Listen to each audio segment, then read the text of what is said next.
Кратко прашање, што мислите за денешниот ден? Како ќе помине? Па нормално би требало да помине како што треба да помине. Мислам дека ќе малку ќе се пробистри на сите мозокот и ќе ми гледа дека нормално би требало више ова да го решиме ова прашање. Како да го решиме?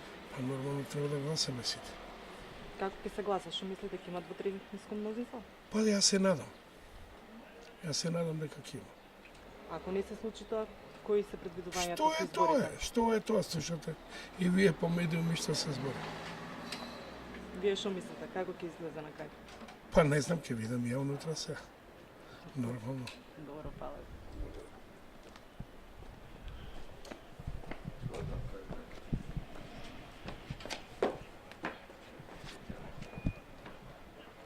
Значи сега имаме координација, ние ќе се одработиме нашата работа што треба да одработиме, оптимистично дека ќе завршиме работата. Не викам денеска, има процедури, има деловник по кој што треба да се придржуваме и да работиме. Очекувате дека опозицијата ќе биде позитивна? И опозицијата има координација, треба они да си го соопштат со остав.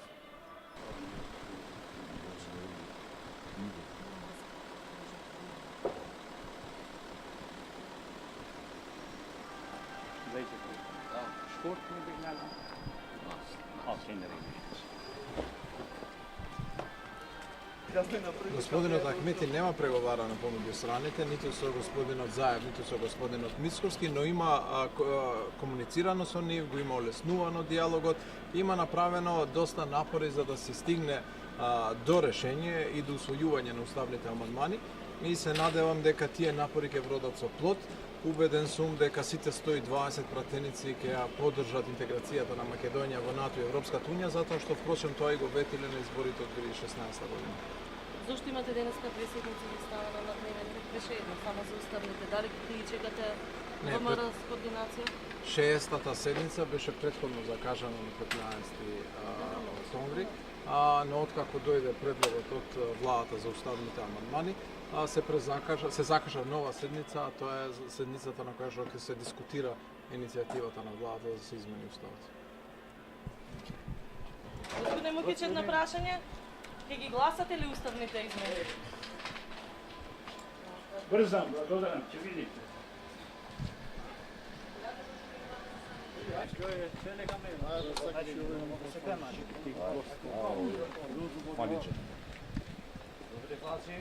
Соберам после.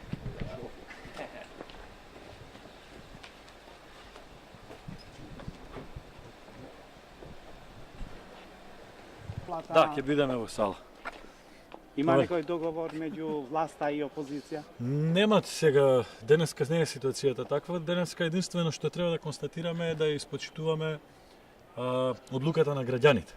Во вакви ситуации нити собранието е носител на одлуките, нити владата. Единствено што треба да направиме е да го артикулираме гласот на граѓаните, односно да констатираме дека овие уставни измени не може да бидат составен дел од Уставот на Република Македонија и тоа не важи само за пратениците на ВМРО.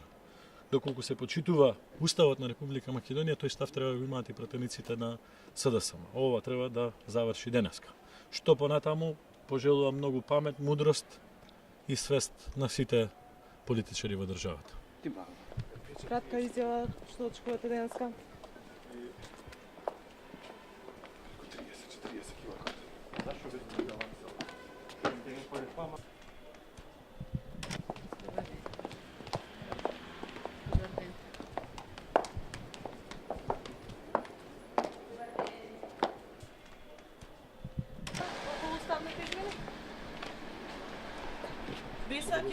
Бесак најави дека можно да има и амандман. Како ќе гласате сега? Што ќе се состои амандманот?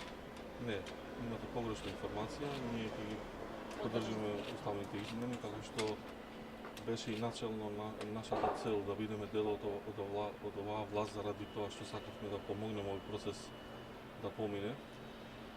Ние ја поддржуваме договорот од Преспа, сакаме тој да се имплементира. Знаеме дека е сензитивен момент за сите граѓани.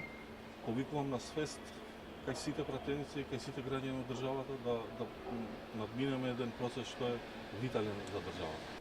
Кратко изјава, што очекувате од денешната седница? Тоа очекувам да има еднина за сите граѓани. Очекувам дека пратениците од опозицијата имале 2-3 дена да размислат добро. И ако треба некој да мисли за едината, треба ние пратеници да одлучиме денеска тука. Што ќе се случи доколку не ги изгласаме? Ако одиме на избори, кои се вашите предвидувања? Па мислам, моите предвидувања дека сега не би требало да направиме избори, бидејќи ќе направиме хаотична состава во делот на државата, во делот на економијата, во делот на бизнисот, ќе се успоруваат многу работи. Лично сметам дека треба да сме свесни дека одлука треба да донесеме, друг излез немаме и ова не смееме да го пропуштиме, затоа што 27 живееме во една агонија која е нерешива, еве се најде храбар човек да реши ова. Сега колку е исправна одлуката, колку не, мора да се најде консензус и од нивната и од нашата страна. Без разлика што ќе има избори, на изборите пак ќе изгуби ВМРО, меѓутоа само ќе се пролонгира работата. А зашто се пролонгира кога можеме да го решиме однапред тоа?